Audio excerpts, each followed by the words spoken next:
Yeah, it's Monday. Monday? Yeah, he said he was in pain yesterday. Last Monday. Okay. You guys good? All right. It's 4:01 and we'll call the meeting to order. I'll go ahead and lead everybody today for the flag salute. Ready, begin. I pledge allegiance to the flag of the United States of America and to the republic for which it stands, one nation, under God, indivisible, with liberty and justice for all.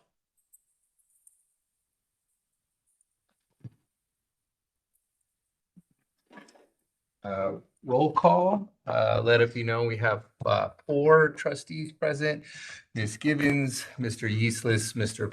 Perea, and myself, Mr. Heldreth. Next, we'll go on to business from the floor. The board meeting is a business meeting of the board held in a public forum to comply with the Brown Act. It is not a town hall meeting with the board. This is the time for citizens to present problems or questions they feel the board should discuss. Individuals are encouraged to address the full board, not individual board members. The law prohibits the board from taking action on items not on the agenda. Request to speak cards should be filled out in advance and presented to the superintendent's executive assistant. Instructions for submitting remote public comments can be found on our website, busdk12.com, under the tab Board of Trustees. The board has a policy limiting any speaker to not more than 3 minutes. The board limits the total time for public input on each item or topic to 15 minutes or 5 individual requests to speak.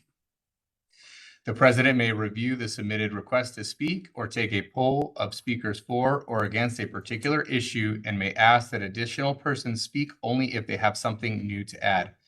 Citizens who have comments on or against a particular issue may be asked to provide a written statement for the record or to sign an agreement with the written comments of another citizen. All names will be memorialized in minutes. With board consent, the president may increase or decrease the time allowed for public presentation depending on the topic and number of persons wishing to be heard. For the record, please state your name. Not this time. All right, then it is 4:03 and we'll adjourn to closed session.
All right, everybody, it's 5:08 and we'll call the meeting back to order. The board did not take any actions in closed session.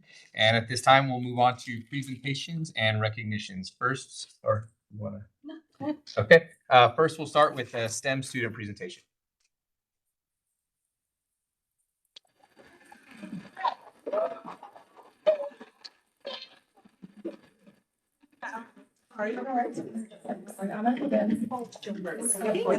We face this way. Facing this way, facing them. Don't do this. Wait, where am I? Okay, Alex. All right, everybody. So, hello, I'm Eusebius of all the principal at Barstow STEM Academy. And tonight we have our web group here to present to you all. At this point, I'm going to pass over to our web advisor, Ms. Danielle King, to give you guys a little bit more information. So this is a good portion of our web class. We have 35 web leaders. They're not all in my classroom. They're also involved in Yearbook and they're involved in Avid. I love these students to the moon and back. I'm going to cry. They have been so inspirational and such, I'm not making you cry, I'm sorry. They've been such great mentors and leaders for our fifth graders, and I appreciate them. I'm going to miss them dearly. We still have a half a year, more than half a year. So I'm going to turn it over to them because they have a great presentation. Hi, my name is Ariana. Web means where everyone belongs. I was selected into this program because I'm energetic, I'm kind, and I'm not afraid to show who I really am. Hi, I'm Ray Kashala, and web students are selected based on a series of questions to see how we would respond to different situations, as well as our personalities and how we would mentor the fifth graders. Hello, my name is Andrea Ramirez, and during the summer we had an orientation where we welcomed the fifth graders with fun activities, and we got to dress them up in costumes that we. Hi, I'm Callie, and the fifth grade dance was fun for everyone who attended. Everyone got ice cream sandwiches, cookies, and gloves. We danced, sing, and it was a fun time overall. Hi, my name is Marla, and while doing the academic follow-ups, we help the students understand the culture of our school. We give them different strategies and ideas to succeed in our school. We show them how to work with other people, not only their friends or family. Hi, my name is Gentle, and all our web kids are in charge of all the activities at family nights. Our kids have fun, and parents love our creativity. And our next family night will be robotics night on November 19th, and anybody's welcome. It's a free night, and you guys are invited too. Thank you.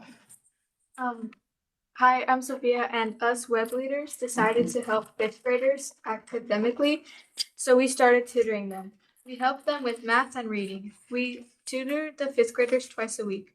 We started tutoring them so they can do their best in school. Hi, I'm Jenica Cortez, and what I'm looking forward to this year in web is helping people feel welcome at Barstow STEM Academy. I also want fifth graders to have fun this year since it's their first year in middle school. Hi guys, my name is Rigo Elopi, and what I'm looking forward to this year is to make sure that everyone feels comfortable and is able to be themselves. I'm also want fifth graders to have an exciting and amazing first year of middle school. Hi, I'm Aria Hildreth, and I've been writing letters to my web students monthly. I did this so that way my students would talk to me more because some of them didn't. And it worked. They talk to me all the time now. I don't know if it's because they like me or for the candy that they get, but who really cares? I'm glad that they feel like they can talk to me. And one of their letters even said that they wanted to be like just like me when they grow up, and that made me super happy.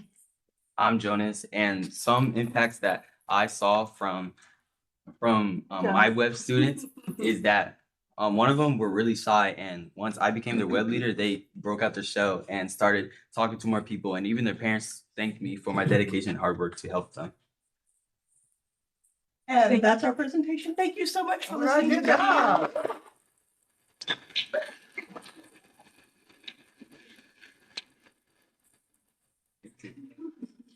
So.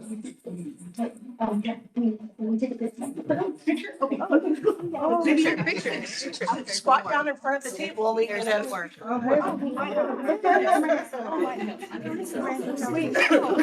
we have the board stand? You want them to squeeze closer together? Yes. Okay, squeeze closer together. Some of you get in the front. You can do Indian style in the front. Couple people up here. Crisscross applesauce. Come on. Okay, scoot in. Scoot in. So one of you, come on. Come on. Up there. Squeeze in. All right, and I'll take a knee. Ready? Ready? 1, 2, 3. David, we got a bunch back here, so we get out of the way.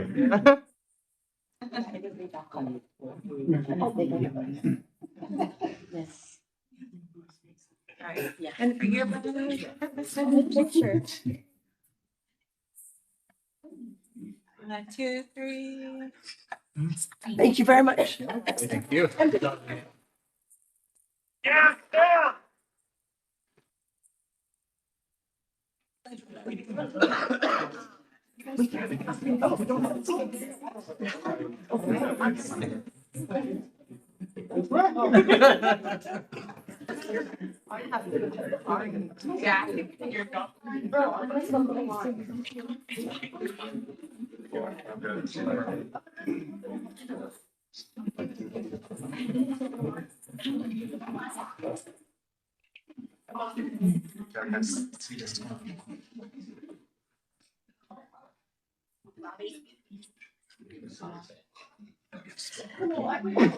She wants to.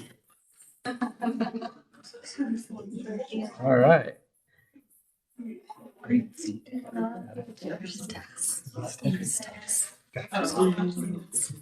All right, next we have the Barstow ease text. Yeah!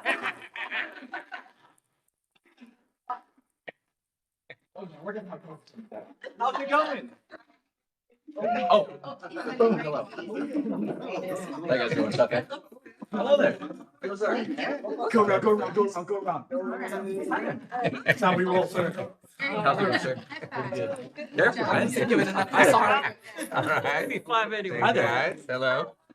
Thank you. Hello, See you. sir. Good to see you. How's it going, sir? Hello. Great. Let's go. Hello. Hi. Okay. Hey. Semi-small.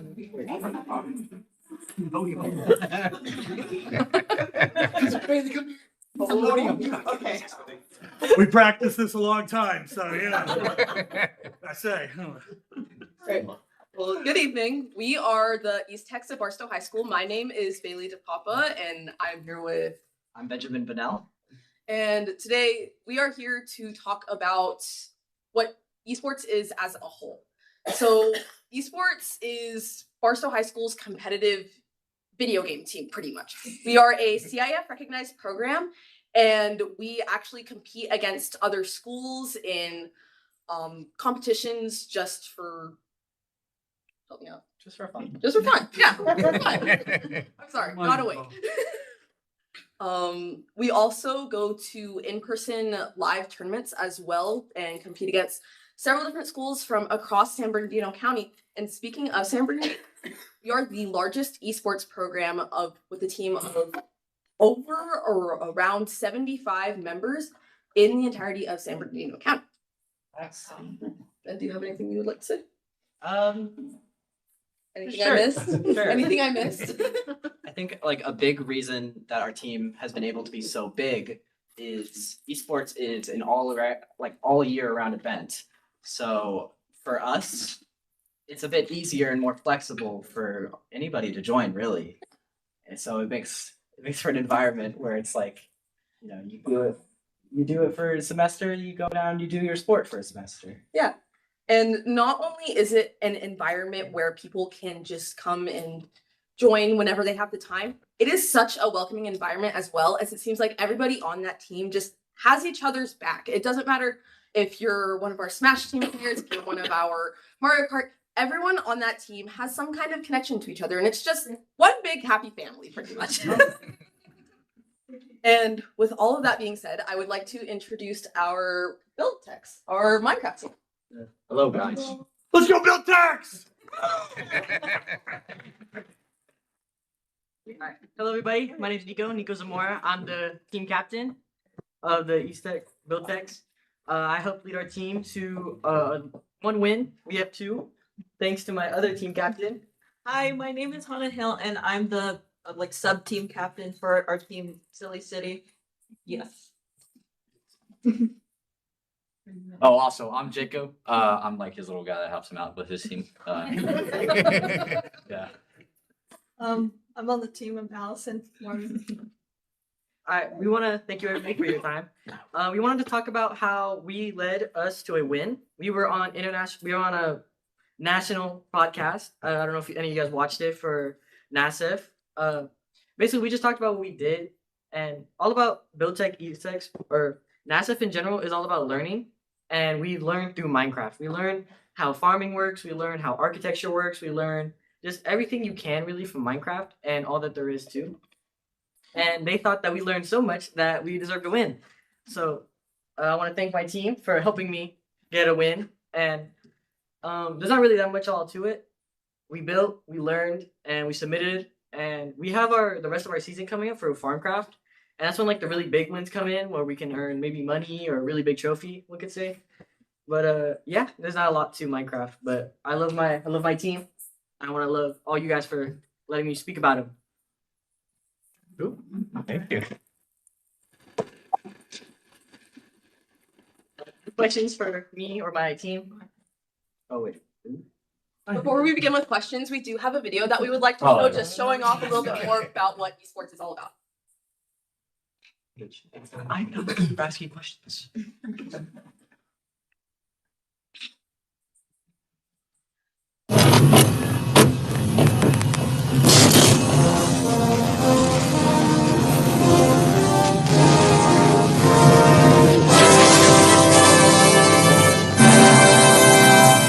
Esports? What is this esports program? Who are the kids that are in it? And why has it become so popular amongst youth? That's a question we asked ourselves at Barstow High School. And here is what our esports program looks like. Our esports program started 3 years ago with 13 kids and a couple of switches. Over the last 2 years, it has grown to a program that has a full-service esports lab, 78 students for the 25-26 school year. We play many different games: Super Smash Brothers, Mario Kart, Marvel Rivals, Minecraft, Rocket League, and Madden Football. And we are one of the most competitive and successful esports programs in San Bernardino County. We also have shoutcasters, students who engage in digital literacy and media projects to announce and show all the great things that are happening with our esports. Are you ready for tomorrow? It's the Fall Brawl. During the last calendar year, our esports program won all the High Desert competitions, were number 1 in the High Desert League, got number 1 at the county event for Mario Kart, and 3rd for Super Smash Brothers. And our esports program also donated to the community of Barstow by participating in our Christmas Cops and Kids toy drive and hosting our 2nd annual Game for Good tournament, a tournament that was able to give over $300 to foster care youth in Barstow. Hello, people of the world. My name is Tristan DeWitt, and I'm here with... Hi, everyone. I'm Jessica Boucher. I am the administrator that oversees esports for San Bernardino County Superintendent of Schools.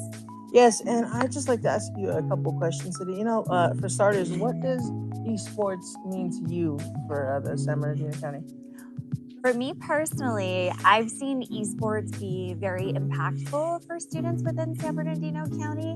I've seen it be something that is able to help them connect to school, build community, find something that they really enjoy doing on campus, and be able to feel like they have found peers also that enjoy similar things to them. So esports to me just means that it is something that reaches students where they are.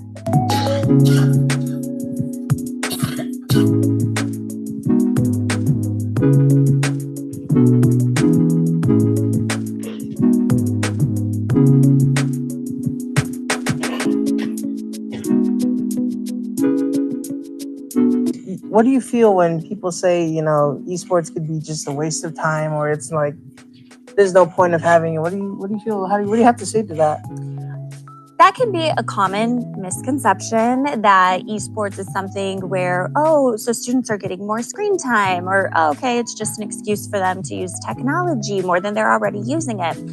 But what esports is it's something that students enjoy. We are, as educators, working with students from Gen Z, Gen Alpha. You guys are technology natives. And so using esports as a way to meet you guys in your digital space and being able to build community with it. And for us to be able, as educators, us to be able to come in and be able to use esports to say, hey, let's do all the things that we would do in a physical sport with esports. So like the team building, the character building, socialization. There's so many things that are positives with esports that it's more than just screen time. It's more than just playing video games. And it's something that's very impactful to students that enjoy it. So I wanted to also let you know, as San Bernardino County Superintendent of Schools, we have the 4 pillars of an impactful esports program. And funny enough, playing the actual game isn't one of those pillars. But you did bring up, hey, this can be an escape. This can be something that we enjoy doing. This could be something that's like good for our wellness and mental health. So one of those pillars is social emotional learning, along with the other pillars that we have, which is school connectedness, family and community engagement, and college and career readiness. So there are a lot of benefits. You brought up, the wellness part of it, but also being able to see that esports is an ecosystem. So it's not just playing the video games, that there are jobs and there are avenues that can be explored where if someone likes video games, you can start seeing, oh, I like video games. The ecosystem also shows there's ways to have entrepreneurship or business or technology or marketing. And so it can be a way to really expose you to future careers as well. Of course, like, the shoutcasting. Absolutely, yes. And Barstow East Tex has amazing shoutcasters. Yes, Thank you you. guys represent. And among other things as well. So San Bernardino County Superintendent of Schools is very proud of Barstow East Tex, the esports program that Coach Sanucci has built, and the way that he's given opportunities to students to do more than just play video games, but to be able to connect to school, build those relationships, have opportunities, showcase talent. So yes, you guys are a great example of an impactful esports program. We hope you enjoyed a little bit of a preview of our esports program, and we hope to see you at the next match. Game on, Barstow.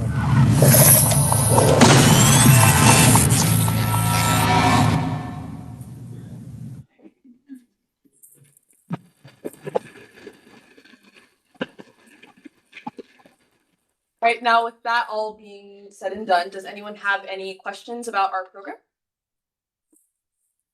I was just wondering, whenever you guys do play in the actual matches, are you all together, meaning you and then whoever the other school is, or is it just online? So then you're at like our school and then they're at their school. It's all done online. We go through a program called Play Versus, which is the website where all of the communication between teams is facilitated, and it's all done over online. The only things that we do in person are the big old tournaments.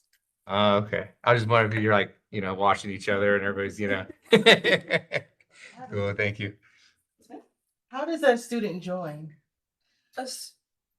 It's very easy. Usually at either the start of the year or Mr. Shinichi will start putting out posters going, hey, this is join the Barstow High School East Tex, and it's usually just a form, a couple of little just, hey, press release, all of that. We don't necessarily do tryouts for the team. No, it's pretty much free for anyone. All right, thank you. Are you limited to a certain number of students or gonna be big? That's more for him. I don't think so right now. I'll field this question, Dr. Williams. We've been consistently growing since we started 3 years ago.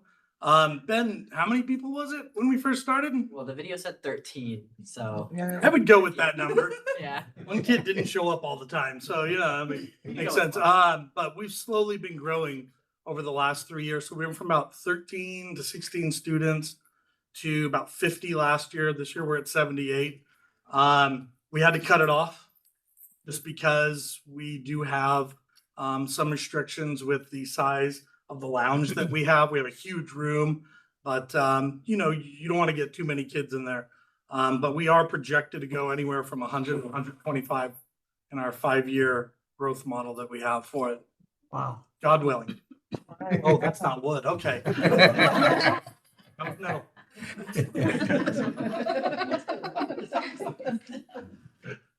Any other questions? Who's a Pac-Man champion? I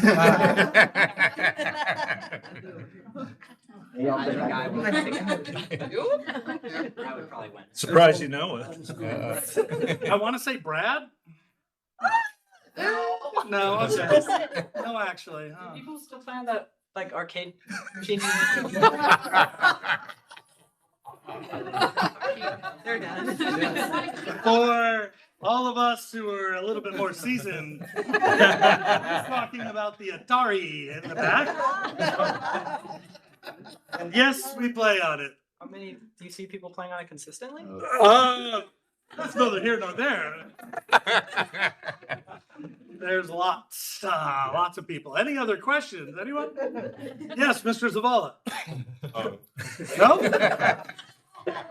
Answer them all. Listen, I needed someone from the Pac-Man line of questioning. Sorry, sir.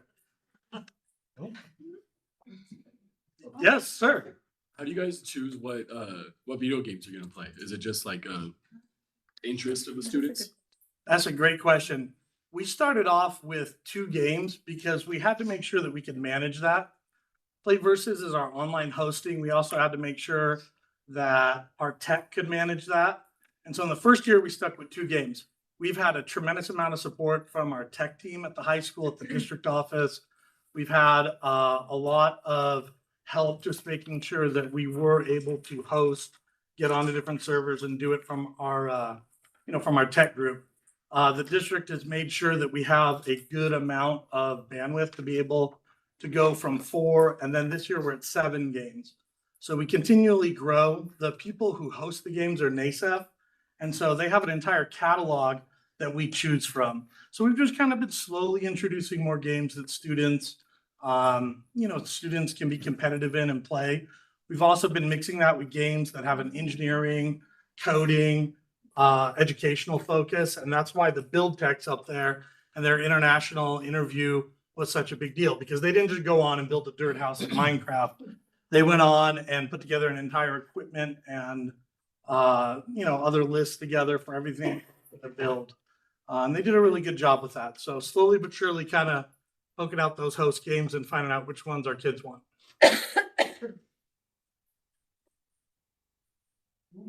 All right. Alrighty. Well, we appreciate your guys' time tonight. We're gonna come back and high five everybody, or yeah, okay, it makes sense.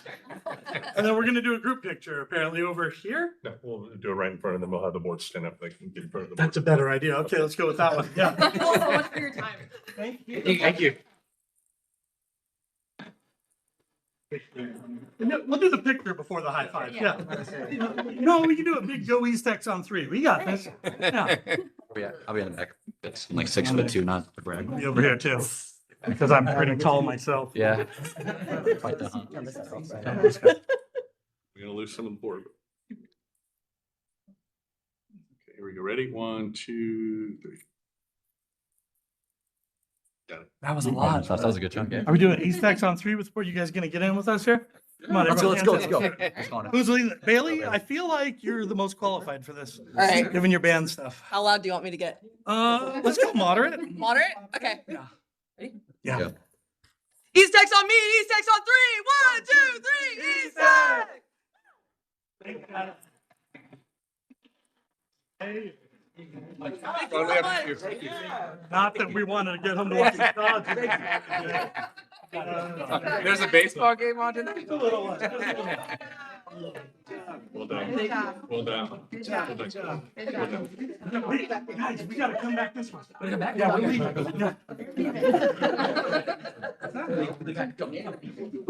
You know what? It was a good call at the end. Appreciate your time. Thanks for all your help. Appreciate you so much. Thank you so much. I like your sticker. You like it? Yeah, thank you. Solid to you. Good seeing you. Definitely good seeing you. Hey, thank you so much. Great work, sir. Thank you. Appreciate it. We're gonna stop making a ruckus and go this way now. Keep it up.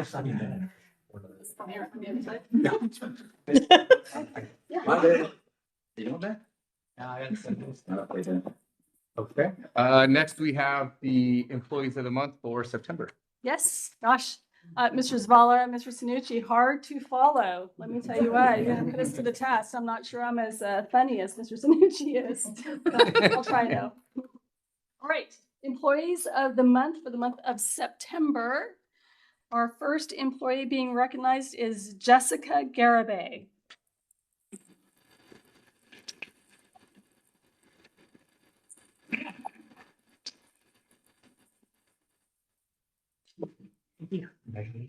Thank you very much. Sit right here.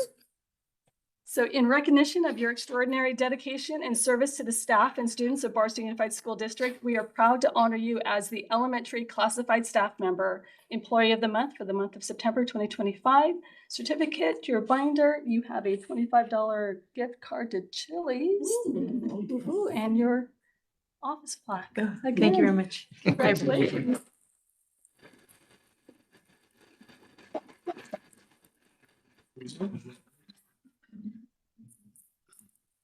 Got it. Thank you. All right, thank you. Good job. All right. Our next employee is Tyler Riebling.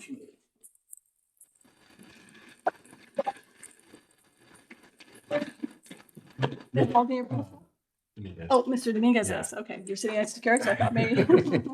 In recognition of your extraordinary dedication and service to the staff and students of Barstow Unified School District, we are proud to honor you as the Elementary Certificated Staff Member Employee of the Month for the month of September 2025. Congratulations.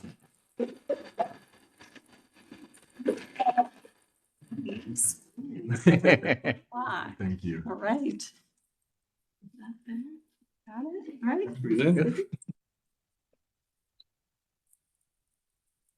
Got it. Thank you. Thank you.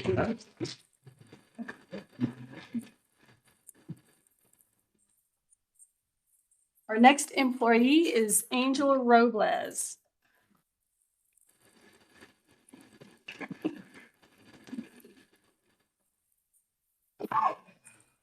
Congratulations.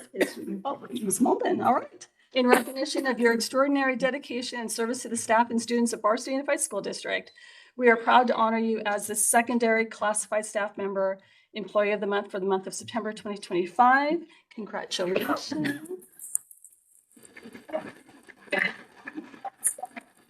All right. So we give that to you, and you have your own. You're welcome. All right. Thank you. Congratulations. Good job. Congratulations. Thank you.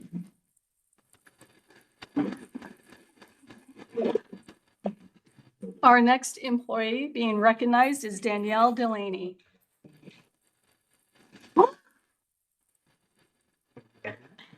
Congratulations. In recognition of your extraordinary dedication and service to the staff and students of Barstow Unified School District, we are proud to honor you as the Secondary Certificated Staff Member Employee of the Month for the month of September 2025. Congratulations. For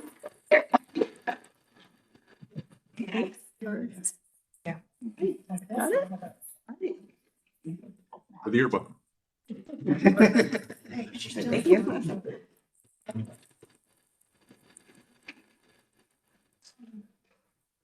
Our next employee is Alexandria Lira.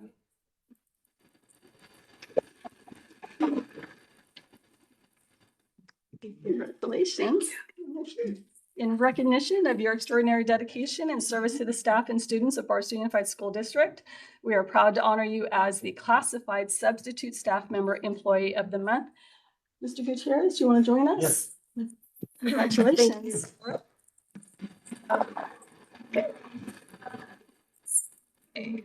And a desk back. Yeah. Thank you. Got that? Thank you. All right, thank you.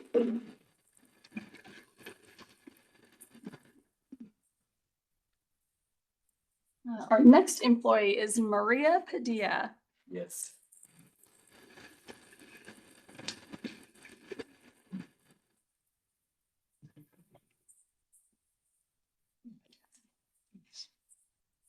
Alrighty. In recognition of your extraordinary dedication and service to the staff and students of Barstow Unified School District, we are proud to honor you as the Certificated Substitute Staff Member Employee of the Month for the month of September 2025. Congratulations. These for $25. Nice, right?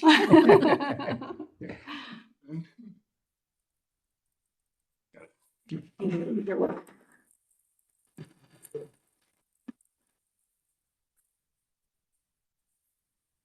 All right, our next employee is Ruth Sandoval.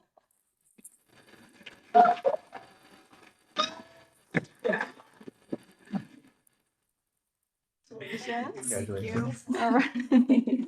Dr. Williams, in recognition of your extraordinary dedication and service to the staff and students of Barstow Unified School District, we are proud to honor you as the District Classified Staff Member Employee of the Month for the month of September 2025. You get IHOP for $25, and we have your desk back. Right. Final route.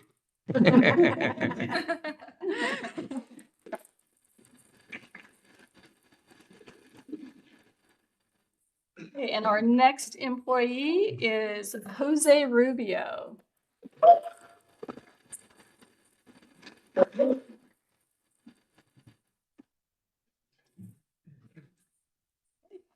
In recognition of your extraordinary dedication and service to the staff and students of Barstow Unified School District, we are proud to honor you as the Management Team Staff Member Employee of the Month for the month of September 2025. Congratulations. Thank you. All right.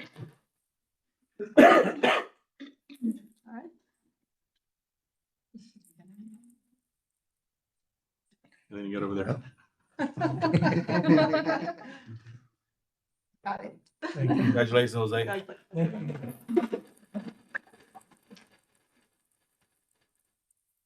And this one's very special to me. I've been working with this lady for the going on 6 years that I've been with the district, and very happy to call up Miss Diane Korn.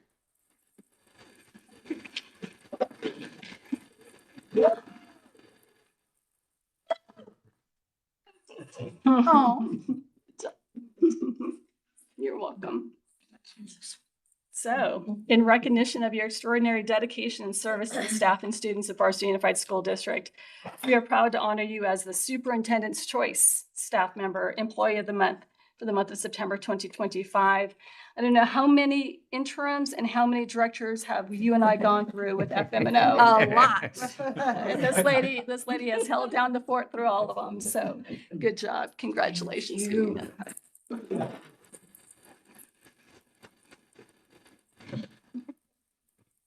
All right, those are yours. Oh, and you got IHOP $25 gift. Oh, see that? Right. Where's Doug? He's here. Okay.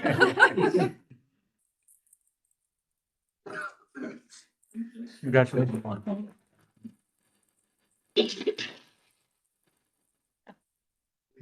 right, that's it. Congratulations to all of our employees.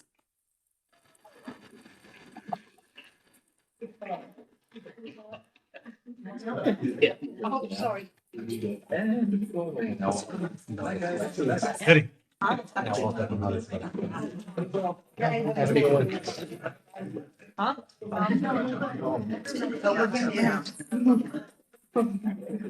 up, Kevin? It's an air.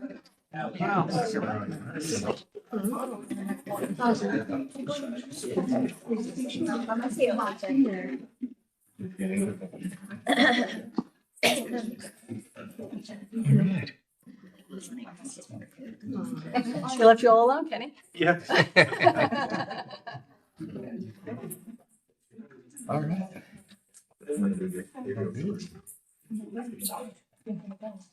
Next, we're going to move on to business from the floor. The board meeting is a business meeting of the board held in a public forum to comply with the Brown Act. It is not a town hall meeting with the board. This is a time for citizens to present problems or questions they feel the board should discuss. Individuals are encouraged to address the full board, not individual board members. The law prohibits the board from taking action on items not on the agenda. Request to speak cards should be filled out in advance and presented to the superintendent's executive assistant. Instructions for submitting remote public comments can be found on our website, busdk12.com, under the tab Board of Trustees. The board has a policy limiting any speaker to not more than 3 minutes.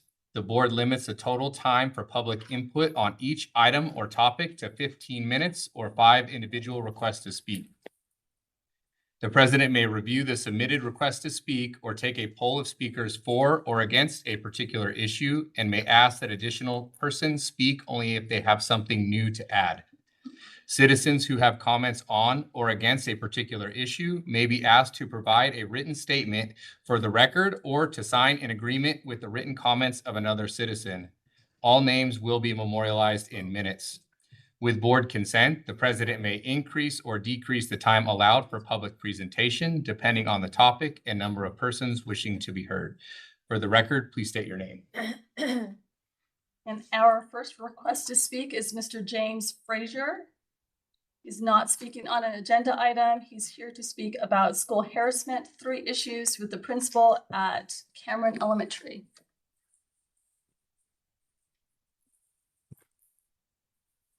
Start. Yes. Okay, basically I'm here as my 2 boys here were attacked at school. My son went to use the restroom and 2 kids jumped him in the restroom and attacking him, trying to steal his shoes. And nothing was done at Cameron Elementary.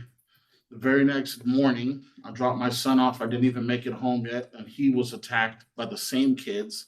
Nothing was done. I went to the school district and I asked them to remove the child or the children. That happened to 1 child. Fast forward to October 22nd. My son was walking the campus and another kid told him, "Watch what's going to happen to you after school." And he was hit in the face with a rock this big and busted his lip up top and the bottom, blood all over the concrete in front of my house. I have went to the district numerous times. I have reached out to many of people and nobody's helped me besides John Tex. And I reached out to him on Facebook and he contacted me within minutes. I've had the police contact me because Mr. Leslie and Miss Abbas at Cameron Elementary call the police on me every single time. I've asked for incident reports, wasn't able to receive the incident reports, but they're mandated reporters. They don't call on the kids who are attacking my kids, but here I come to get help from my kids and they're quick to call the police. You understand what I'm saying? Nothing is being done. And I just would, like to put that out there.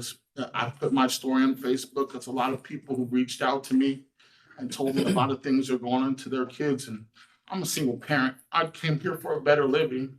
I'm from Orange County. I'm just trying to have a better life for my kids. It's cheaper here, and this is what I can afford. So I'm here. That's all I have to say. Thank you. Thank you. Okay, our next speaker, Amanda Savlet, organizations Cameron ASB, invitation to events, door decoration judging on October 30 at 12 p.m. Family night on October 29, 5 to 6 p.m. Costume parade on October 31 at 8:45 a.m. Lunch on the lawn starting at 11 on October 31st with games to play. Might need an email, Miss Ablett. Yes, that's what I was just gonna say. So I was gonna say everything that Ms. Swearingen just said. And we would like to invite all of the district officials and board members on Thursday.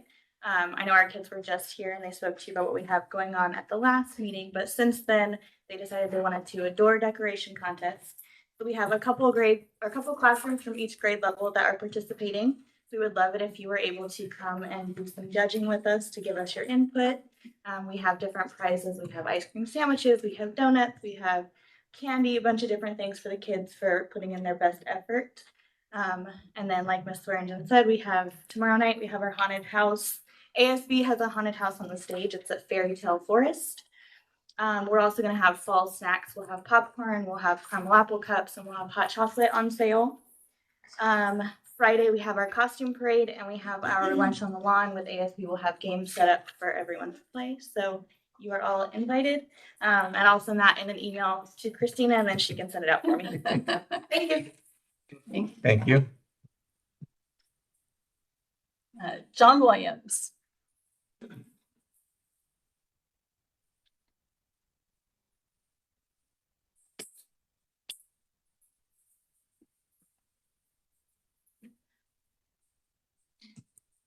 John Williams.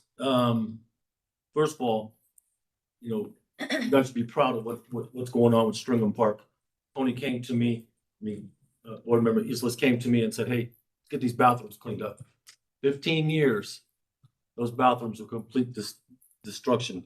Can't use them, couldn't sit on them, embarrassing. And I want to thank you for pushing that. If it wasn't for you, we'd still have those bathrooms. No one ever cared about it. So we got together and we got those fixed. It's pretty amazing what we can do when we come together. I know you guys were upset at me with Facebook and hell, half the city is. But I got to tell you guys, hearing that father breaking down in tears is just one of many, many problems. I've sent a lot of things to the board president, Mr. Williams. They've seen the things that are going on. It's difficult for you guys because you're such a large group. You got so many different things going on. You got state law that affects you guys in certain ways. There's a whole problem with what's going on with our society. It's not always your fault. I make it seem like it sometimes, and I'll apologize for doing that. My intention is not to make you look bad. My intentions is to make parents feel safe with their children. The reason I'm in your business is because people are sending me these things. Ask yourself the question, why are they not coming to you? Why are they not trusting you? So when someone comes to me as a resident and asks for help, no matter where it's at, I'm not going to say no. So let's get out there. Let's answer these people's questions. Let's bring some trust back to you guys, to the city, because we're just as guilty as you. They don't trust us either. And at the end of the day, let's make a better place for our students and for our residents. And if we work together, I think we can do that instead of going after each other. So I'm going to do my best to calm down from some of these things. But I got 2 of them I sent you today, right, Aaron? Did you see them? I sent 2 today. 2 bad ones. And so those are the things we got to do. So I don't mean disrespect. I shouldn't probably be in your business, but the residents are bringing me into it. And again, your staff, your teachers, or what they're saying and how they feel, it's a problem. It's not just your students. It's the entire district. So I get those all the time. I'm telling you, it's keeping me up. I promise you that. But with that said, let's get together. I invite the board. We're going to bring some communications back from the city, back to you guys to tell you where our future is going and where we're going with the city of Barstow and what we're going to bring to all of us. Appreciate it. Thank you. Sandy Pena, Burtech, school activity package, all about waste and recycling. Hi, thank you so much for having us here today. My name is Sandy Pena with Bartech Waste. and I'm here to talk to you guys today about our school activity packet, all about waste and recycling, which you guys should have right in front of you. So no peeking just yet, so you guys can follow along. You guys can follow along with me. So I know it's super cute, it's super cute. It focuses on our most recent regulation, Senate Bill 1383, which I'm sure you guys are familiar with. It has a 75% diversion goal for organic waste by the end of 2025. So now if you guys would like to open it along with me here, at the top, that very first tab you guys open, we took our very best shot and we created a mock lesson plan for all of the teachers to use. Just a little bit of guidance on how the items in the packet can be used. If you guys flip on the left-hand side here, we have a digital QR code, which leads to our website, our Kids Corner, where all of the material can be found online if the teachers found that they needed more of them. The first item in the packet, right in that first tab, is what I think is the very best one. It's our Barrels of Fun book. We basically created characters out of your 3 barrels that you have now, trash recycling and your new organics container for about 2 years here now. And basically they're having a conversation with each other, explaining what happens to each of the commodities inside that barrel once they go to their processing center, whether it be the landfill, whether it be the recycling center, or whether it be the compost facility. And then we can move on to the activity sheets that we have. We have everything from crossword puzzles to coloring sheets to counting exercises, which is perfect here for our grade levels. And last but not least, we have posters that can be placed in high traffic areas like cafeterias or classrooms. We would like to thank the superintendent's office for working with us. We really appreciate your time for seeing us. And I'm happy to say that we will be providing a packet at no additional charge to all elementary schools for pre-K through 2nd grade. We want to make sure that today's young recyclers are tomorrow's leaders of sustainability. Thank you, guys. Thank you. Thank you.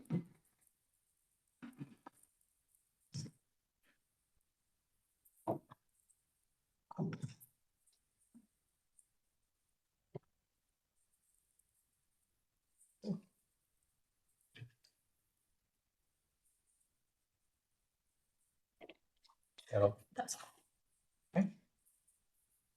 And next we have staff reports, outreach liaison report. So I believe that's going to go to Ruth Sandoval.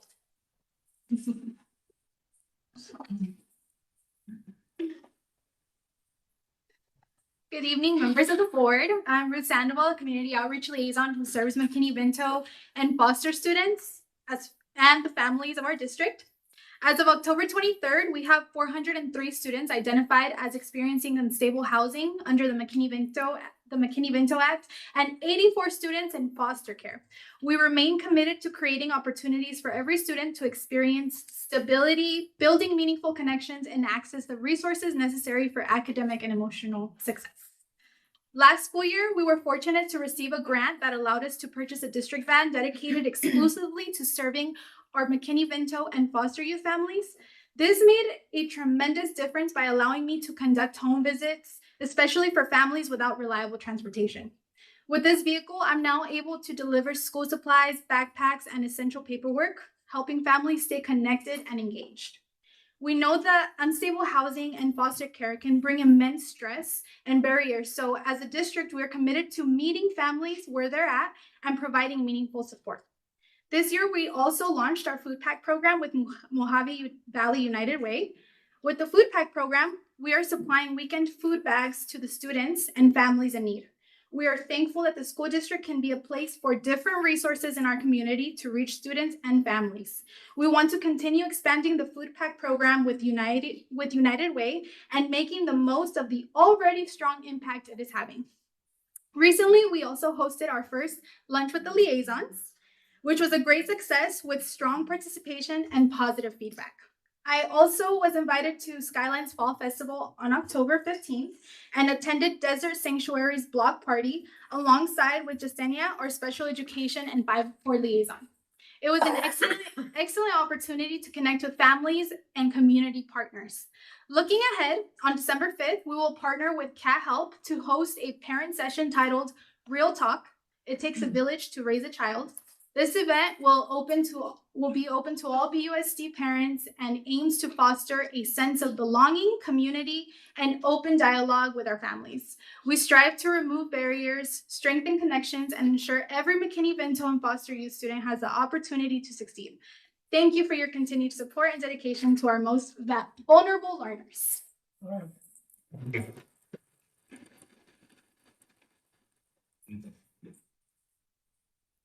Next, we have the psychologist report. Yes, and I see 4 of them in the back. All right. Hello.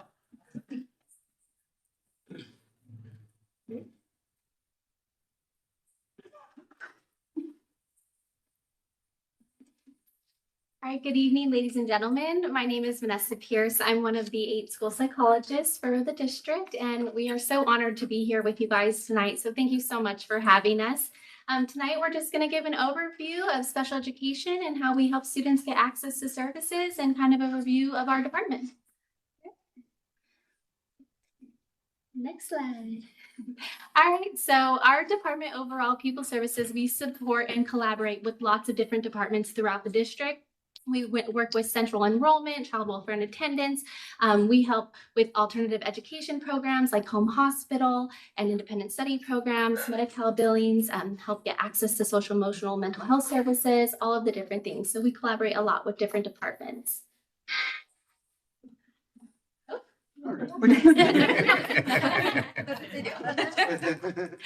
All right, there you go. So we have a large staff and department. Pupil Services is led by our fabulous director, Dr. Heather Reed.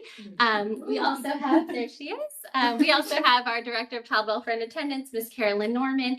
We have 8 psychologists, as you can see, and we also have lots of other administrative staff that we work with, speech language pathologists, you know, the wonderful liaisons that Ruth talked about.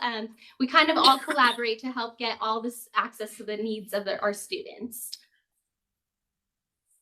And our mission for our department is to collaborate with different departments, families, school sites, parents, to make sure that every student receives the best possible education that they can, and ensuring that every student is treated fairly, equitably, and in a safe learning environment that's conducive to their learning.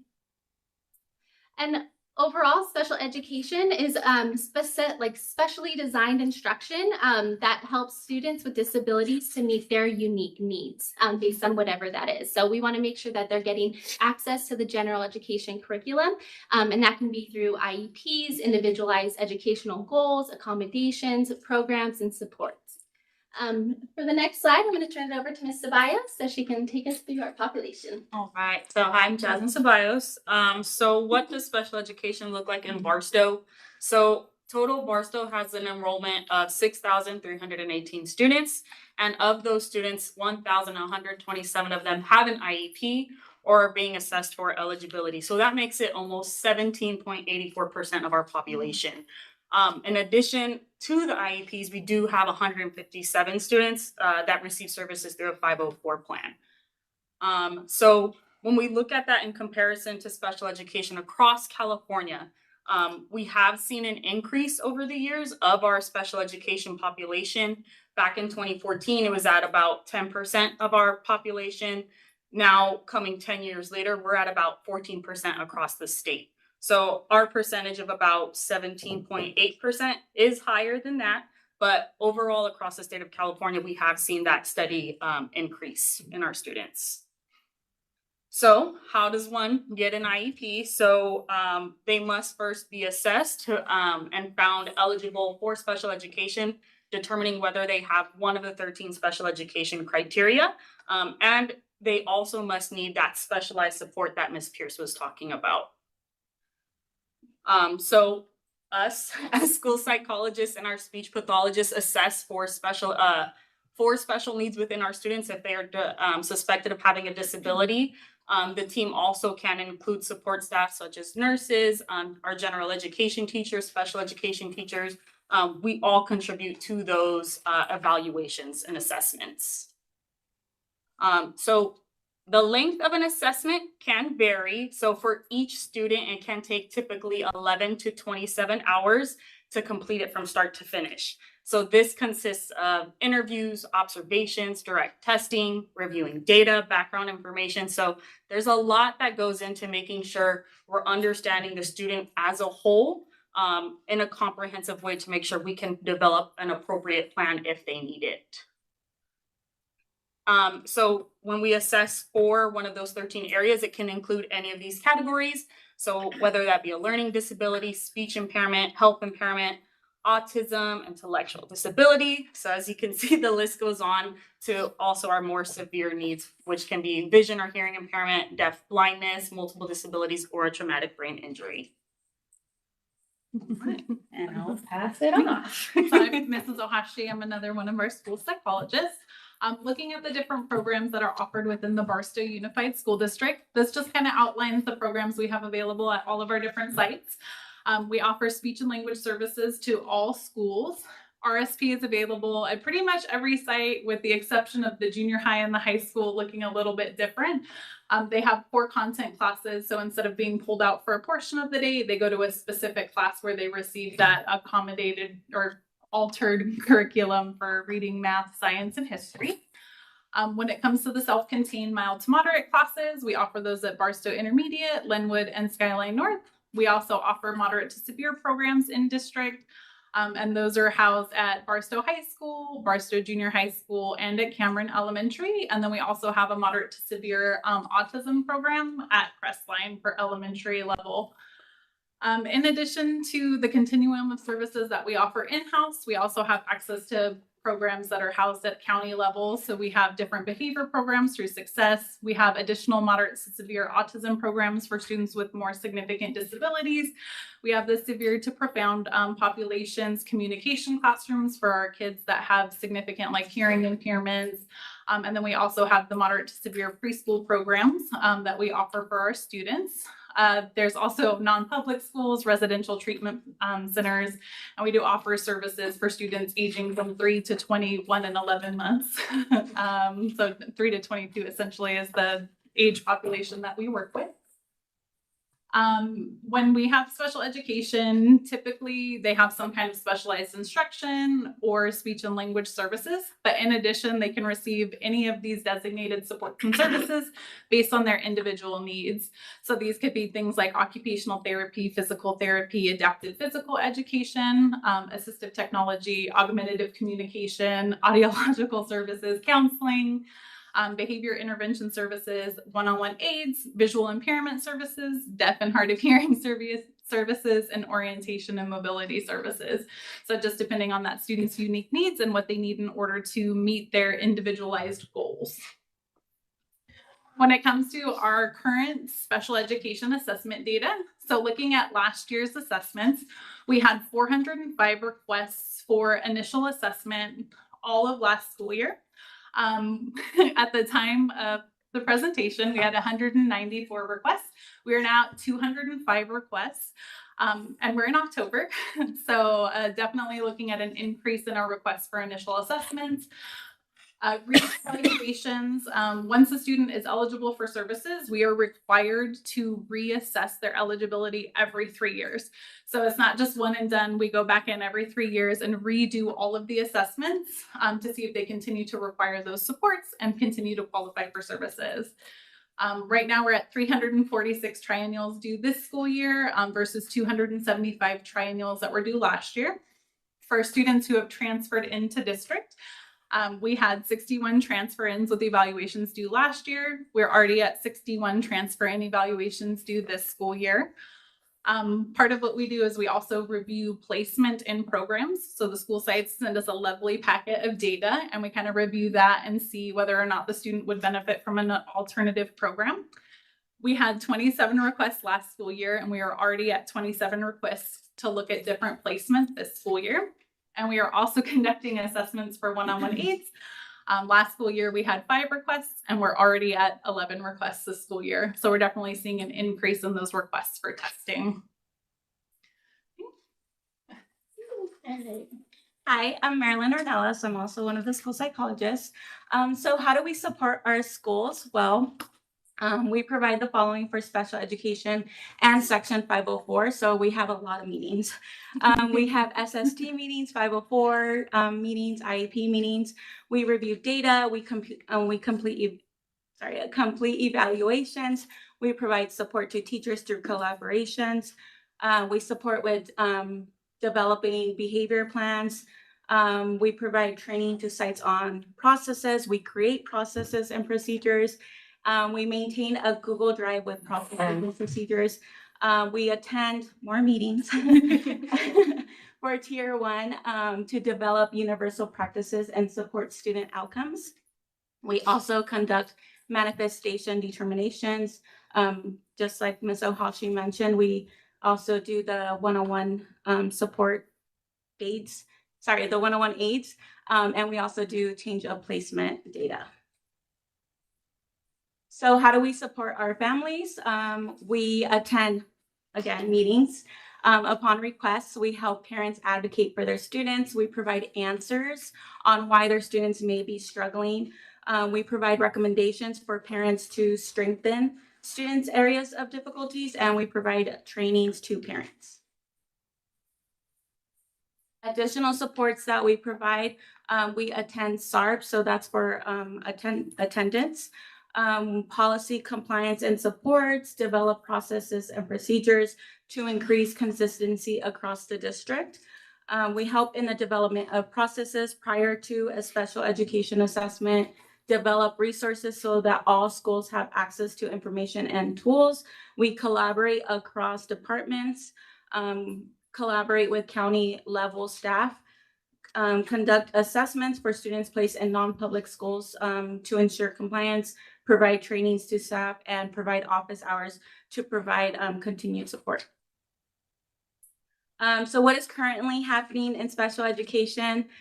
So currently the People Service Department is digitizing paper records and processes. We're revamping the SST and the MTSS process, conducting district-based one-on-one aid assessments. We're participating in special education compliance and system improvement process, developing staff trainings, reviewing, again, the Google Drive and providing updates, increasing resources available within the Google Drive, and conducting assessments. So for future initiatives, the People Service team is continuously in the process of improving supports for our schools. So we're providing more trainings to parents and our staff, continuing to improve the Google Resource Drive, and continuing to transform processes to a digital format. Thank you.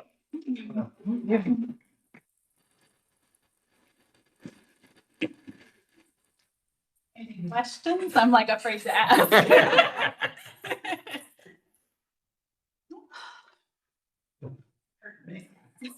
Thank you. Good job. Oh my God. I can't lose another Stanley. My husband will be mad. All right. Next is the inter-district transfer report, 24-25. This should be Miss Dr. Reed.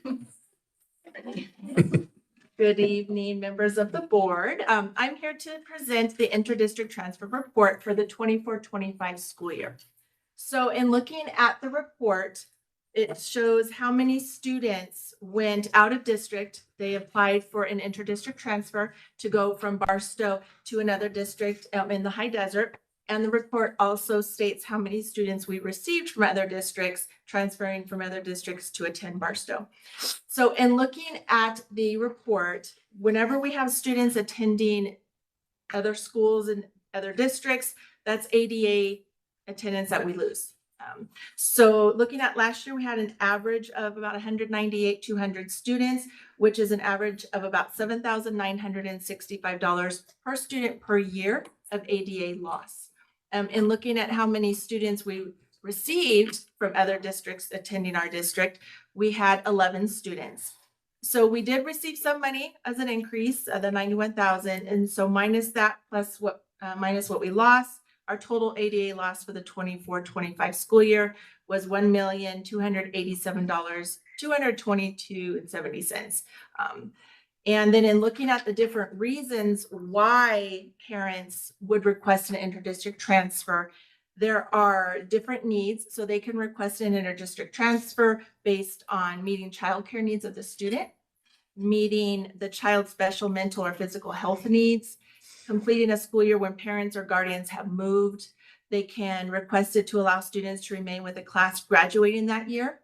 And they can allow seniors to attend the same school they attended as juniors, so they can graduate as seniors with the same students.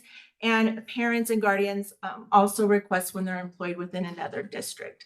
So if we're looking at the reasons why, the most popular reasons why students in Barstow are wanting to attend other districts, we are mainly seeing that if you look at like Silver Valley Unified School District has a lot of students.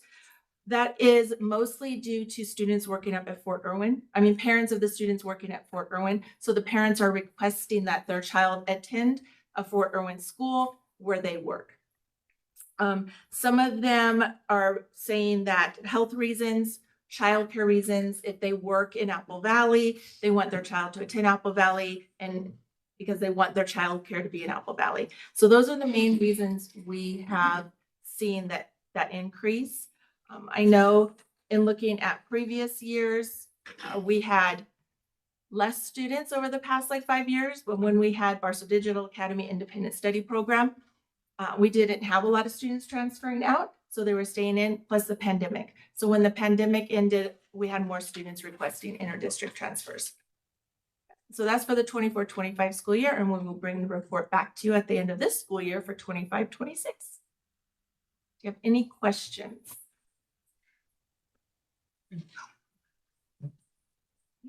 Thank you. Okay, well, if at any time you do, just let me know. All right. All right. Thank you. Thank you.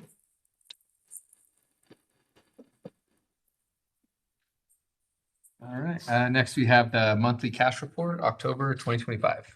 Mr. Beaton. Good evening, members of the board. The district's cash position remains strong and continues to reflect sound financial management practices. As of October 20th, 2025, the district has $63,984,558.98, as noted in the county treasury report. Overall, the district maintains adequate liquidity to meet all short-term obligations, which reflects continued fiscal stability as we approach the midpoint of the fiscal year. In conclusion, the acceptance of the monthly cash report has no fiscal impact as it is presented to the board for informational purposes only. Thank you.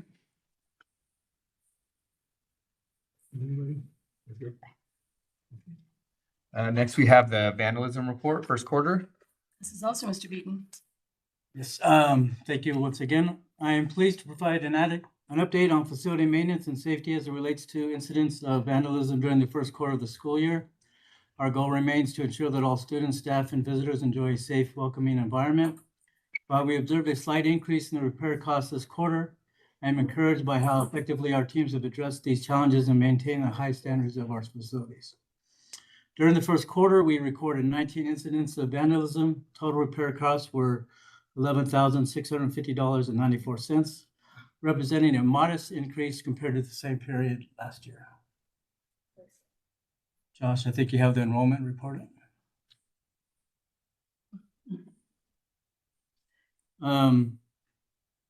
It is important to note that this slight increase is primarily due to a single incident that accounted for approximately 75% of this quarter's costs. This incident involved stolen wiring from the HVAC at Cameron, requiring significant cost of labor and materials to restore affected systems. While such incidents are unfortunate, they also highlight the resilience and efficiency of our maintenance teams in responding promptly and minimizing disruption to the learning environment.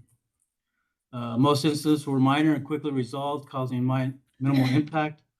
The majority occurred in common areas with higher student traffic. The single significant incident underscores the effectiveness of our rapid response protocols, which allowed us to restore full functionality efficiently.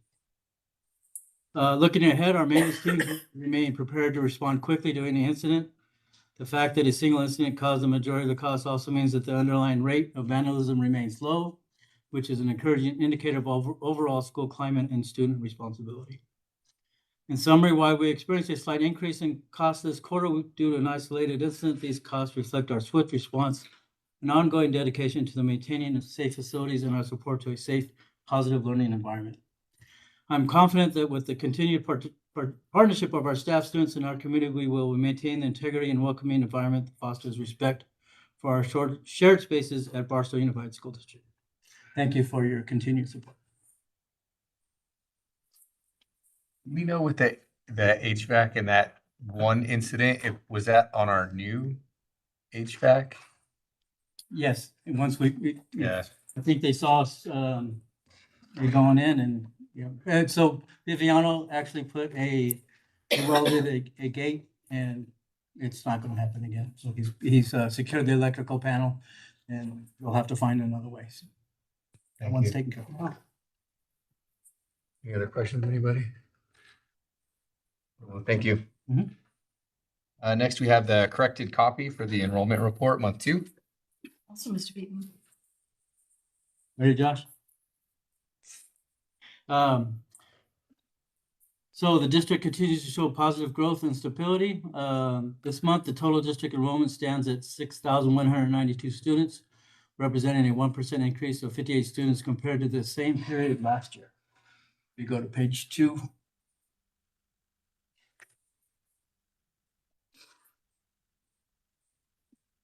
All the way down, please. So if you can see, our total district for the same period was 6,134. And right now we're standing at 6,192. I understand that pupil services had a different number. So we, depending on which enrollment we're talking about, kind of 6,380. can shift that number depending on which actual enrollment you take and at what time it's taken. So that's where the differences occur. So consistent growth across elementary grades indicates continued community confidence in our early education programs. When compared to last year, the middle and high school enrollment has softened slightly but remains stable, reflecting a strong student retention. The 1% increase in enrollment is a meaningful indicator of the district's health, as this growth supports a strong foundation for current and future academic programs. Thank you. Any questions, anybody? All right, thank you. Next, we have the superintendent's report. Yes, thank you. Good afternoon, board members, staff, and guests. I'd like to send our deepest condolences to the San Bernardino County Sheriff's Department, family, and friends of Deputy Andrew Nunez. Deputy Nunez tragically lost his life in the line of duty on October 27, 2025. The Sheriff's Department posted on social media that Deputy Nunez served with unwavering commitment, courage, and deep compassion for the community he vowed to protect. His bravery and sacrifice reflects a life dedicated to safeguarding others, even at the greatest cost. Such devotion will remain forever etched in our hearts. This social media post made by the San Bernardino County Sheriff's Department, although informing the community of a tragic event, is an example of social media used as a tool to accurately describe an event to the people within the county of San Bernardino.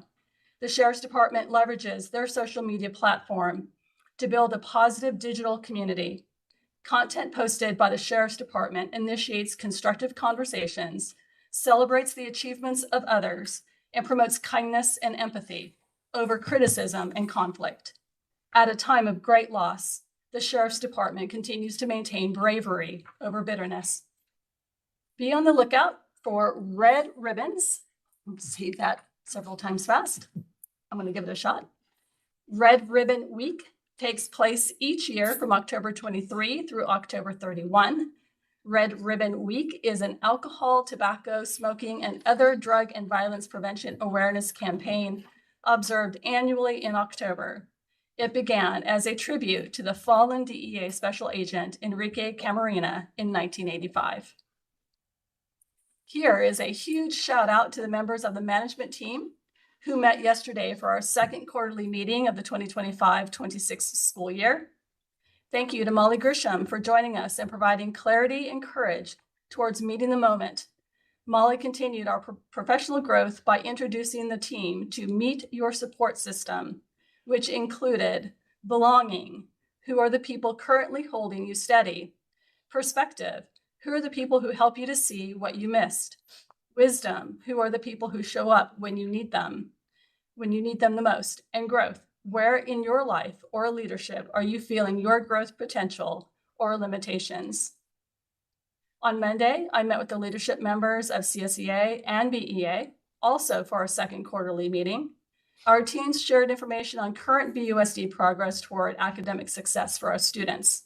Concerns were raised, and further work will be conducted to continue working on improving the good work our classified and certificated staff do every day. Next Tuesday and next Thursday, the BUSD Board of Trustees will hold 2 additional meetings. On Tuesday, November 4, the board will hold a board work study session, continue work on mutual supports and strategies with local nonprofits to provide key information and ongoing collaboration with the community, school district, and community college. On Thursday, November 6, the board will meet to continue their work on board governance with a focus on completing the board's governance handbook. I appreciate the board's tireless dedication and commitment to students and staff as we all identify new light bulb moments during travel on our academic and professional journeys with BUSD. Thank you. All right. Next, we have the board reports. Ms. Gibbons? Hi, I don't have any reports, but hi to everyone. Hi, Ms. Walden. I don't really have any updates. Just I'm happy to see everyone and thank you for the presentations. They were all wonderful. Even the reports that we heard today were very thorough and informative. So thank you. That's all. Thank you. Mr. Eustace? Yes. I just want to thank the web, the STEM community coming over. It was a good little presentation. And the gamers from the Barstow High School, I don't know much about games. That Pac-Man was the last thing I ever played, Wasn't good at that either. Want to reach out and say to Mr. Williams, go ahead and recoup. I texted him yesterday. He said he was in a lot of pain, and that's kind of missed his questions too, And also, I'm really big on recycling. I really, I really enjoy it. This is awesome. Could I have another extra one of these? Give my neighbors. I don't think they know how to recycle.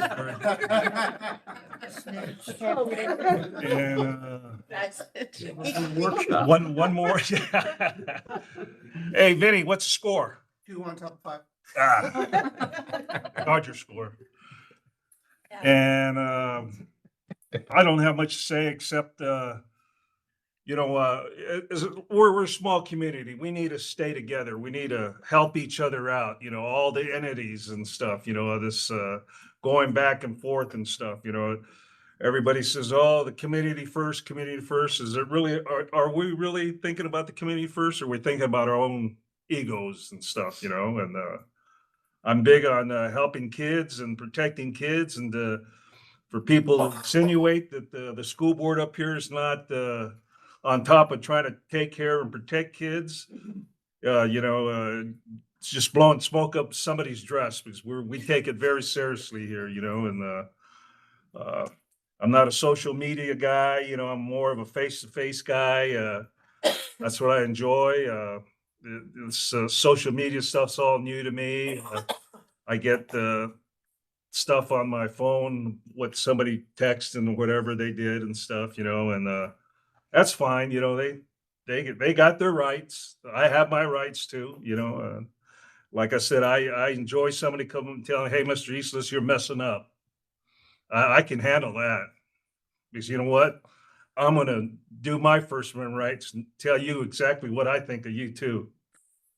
And basically that's all I have. And we have a big game, I guess, Friday night to clinch the league championship for football.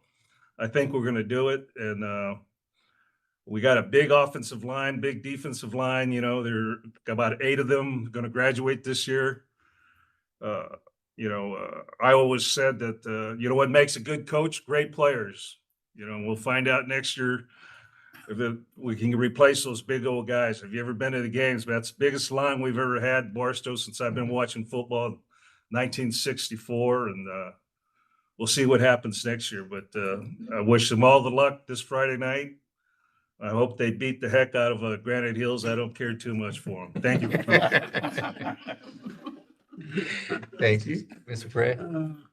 Well, I had the opportunity to, well, first of all, I want to thank our presenters and our employees of the month. I think all of you just do a great job, and it's great to get to honor you at these board meetings.